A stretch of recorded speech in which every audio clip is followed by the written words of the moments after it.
Hey guys, Tony here. Today I wanted to do a top 10 list of my favourite movies of the year. I know I haven't uploaded in a while, but I just said I'd do it because it's a special occasion for the new year. Yeah, that's pretty much it. I don't want to really waste any time. I'm going to start off the list first with my honourable mentions. So yeah, let's get started. Okay, so the first of my honourable mentions is Get Out, written and directed by Jordan Peele, starring Daniel Kaluuya as Chris, the main character. Get Out was really the surprise of the year. I went into it not expecting anything more than a jump scare fest, and it ended up being a really tense and awesome thriller. And it was awesome that Jordan Peele directed it, and I'm hoping we get more movies from him. Next on my list is Star Wars The Last Jedi. Now, I myself am a huge Star Wars fan. My favourite of the franchise is Return of the Jedi.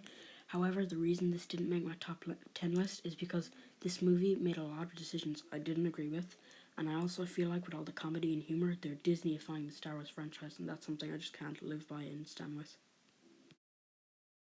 Another movie that I had a huge amount of fun with, and I was really surprised by the amount of fun I had with it, was the Lego Batman movie. Now, I know this sounds stupid, but I really believe you guys should check it out.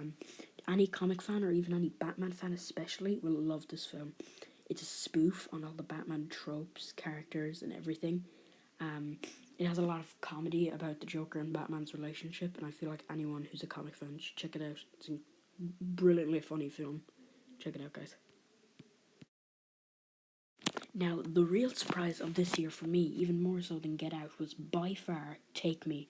Take Me's premise is so original these days because, well, I don't mind all the remakes and sequels that we're getting this year and all the comic book movies because most of them are good, somewhat. But Take Me, the premise is so well executed and so good, genius. It's brilliant all the way through. If I had to give it a genre, it's a comedy, but it is a great film and I recommend you guys checking it out. It's on Netflix. Starting out at number 10 on my list is Dunkirk. Dunkirk is the Christopher Nolan war movie that tells the story of the 400,000 men that were trapped on France in World War II. It's incredible. It's very intense. It stars Harry Styles in it, which I didn't realize until I was finished, and it's kind of distracting when you rewatch it. But it's an incredibly intense film through and through. There's a lot of action.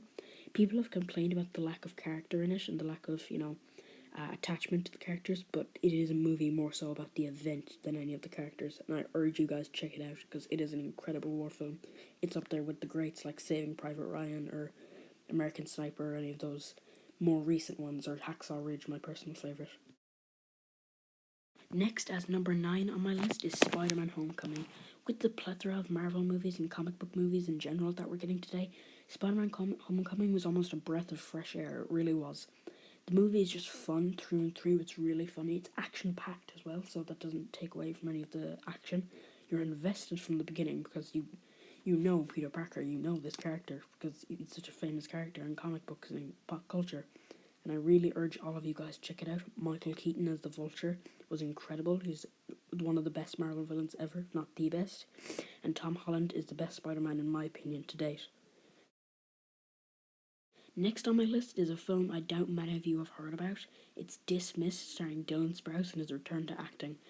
This movie was very underrated, and I didn't even know about it until it was recommended to me by a friend.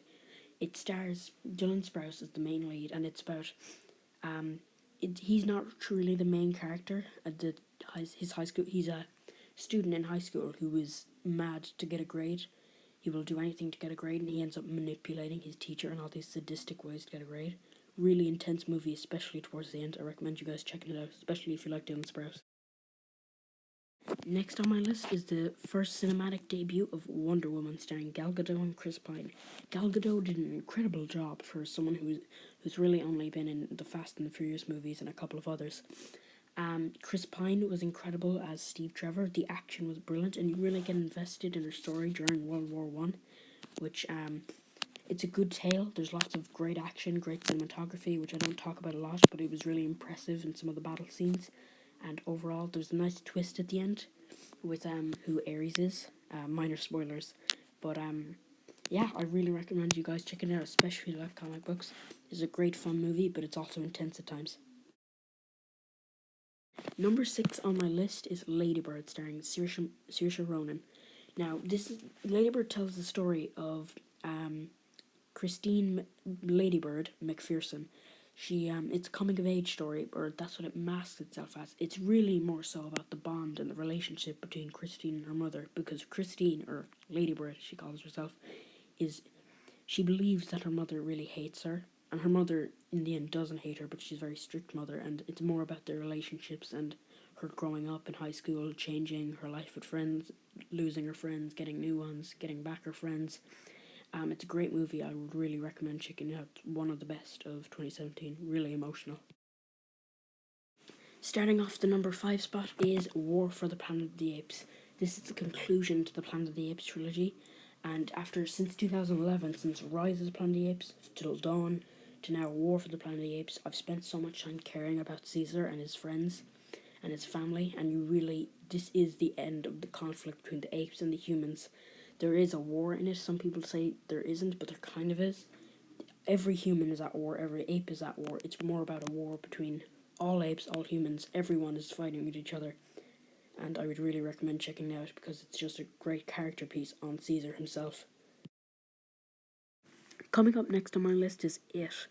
It is less so about Pennywise, the clown/demon that haunts the kids, and it's more about the kids themselves, the characters. They all have really interesting backstories, and they're very complex, all of them. I myself didn't enjoy. I never found the original It, the miniseries, to be scary, so this was a real return to form for what it should have been, and I thoroughly enjoyed it. The cast did an incredible job. Bill Skarsgård as Pennywise, and all the kids were incredible in it. I'd really recommend checking this out, especially if you're a horror movie fan. Coming up on number 3 on my list is Logan. Logan is the final film starring Hugh Jackman as Logan, or Wolverine as we know him, trying to protect his clone daughter, or X-23. He's trying to get her across the border to North Dakota to stop her from becoming what he eventually became, i.e. a weapon. He's also trying to protect Charles Xavier, his father figure or mentor, while Charles is having these seizures because he's deteriorating due to his old age. Logan's healing factor isn't really working throughout the movie, and in the end, nothing really goes well for him. The acting is incredible in it. Hugh Jackman, Daphne Keane, who plays Laura, or X-23, and Patrick Stewart, who plays Xavier, were all incredible in it. This is really just the perfect outing for Hugh Jackman as Wolverine, and I really recommend you guys checking it out. It's brutal. Coming up as number 2 on my list is Baby Driver. Baby Driver was directed by Edgar Wright and stars Ansel Elgort, Kevin Spacey, Jamie Foxx, Lily James, John Hamm, and Isaac Gonzalez, I believe is how you pronounce it.